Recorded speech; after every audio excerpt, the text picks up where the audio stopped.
Bom, gente, nós vamos falar, nós acreditamos que seja um tema bastante importante para nós abordarmos, e é por isso que nós trouxemos um psicólogo, porque ele trata desse assunto muitas vezes no seu consultório, e estuda a doutrina espírita, então tem conhecimento de causa para poder falar desse tema, né? E eu não sei, viu, Hildo? Vamos começar usando a pergunta do Livro dos Espíritos. Vamos. Que é: o espírito tem sexo? Não, como entendeis? Então, explique, por favor. Isso a gente lê lá, né? Isso está escrito lá. Não, como entendeis? Eu tenho boas lembranças de quando dava aula numa casa espírita lá na Vila Mariana, no Grupo Noel. E todos os anos essa pergunta aparecia, e eu sempre sugeria aos meus alunos que prestassem atenção em algo que normalmente nem todos observam. Quando você abre o Livro dos Espíritos e lê essa questão, tem uma sutileza colocada lá. O espírito grafado com E maiúsculo, para os mais velhos que conheceram máquina de datilografar, caixa alta, não é? Para a turma digital, eles não têm noção do que seja isso. Mas para nós mais velhinhos, que cobríamos teclado, o E maiúsculo se refere a uma categoria de espírito. E o E grafado em minúsculo se refere a uma outra categoria de espíritos. Eu perguntaria para vocês, que é para interagir com a plateia, de qual categoria de espírito essa pergunta fala? Ou a qual categoria de espíritos ela se refere? Encarnados ou desencarnados? Hã? Ninguém quer se comprometer, o assunto é sexo. Alguns falaram desencarnado. Mas eu queria ouvi-los, né? Então digam alto, gente. Assumam. Então, os espíritos têm sexo? A pergunta está se referindo a uma categoria de espíritos desencarnados. Porque para nós não é muito difícil responder isso, né? Basta que a gente olhe.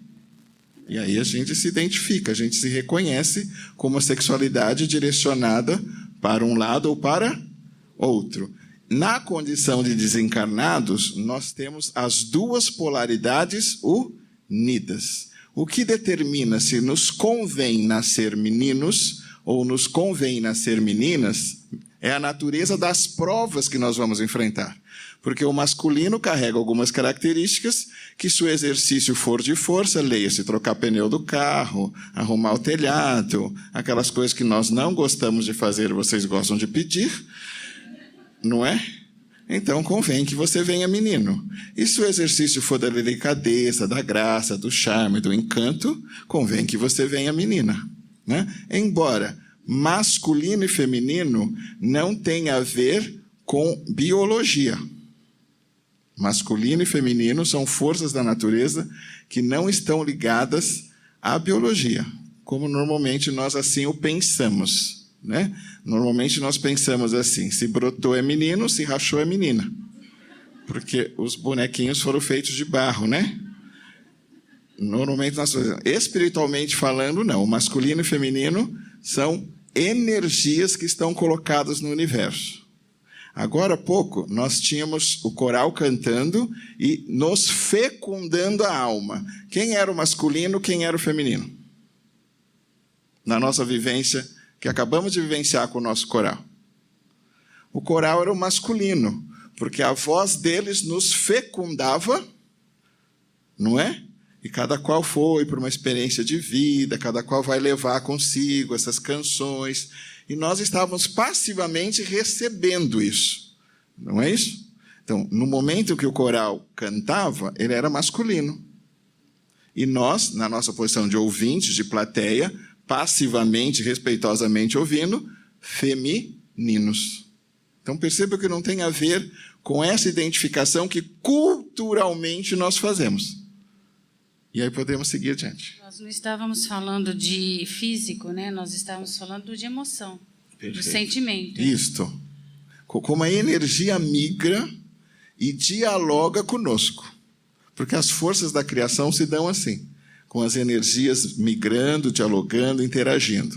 E nós temos, como disse antes, polaridades do masculino e do feminino aí num registro biológico como um facilitador para suas provas, suas tarefas, seus desafios kármicos.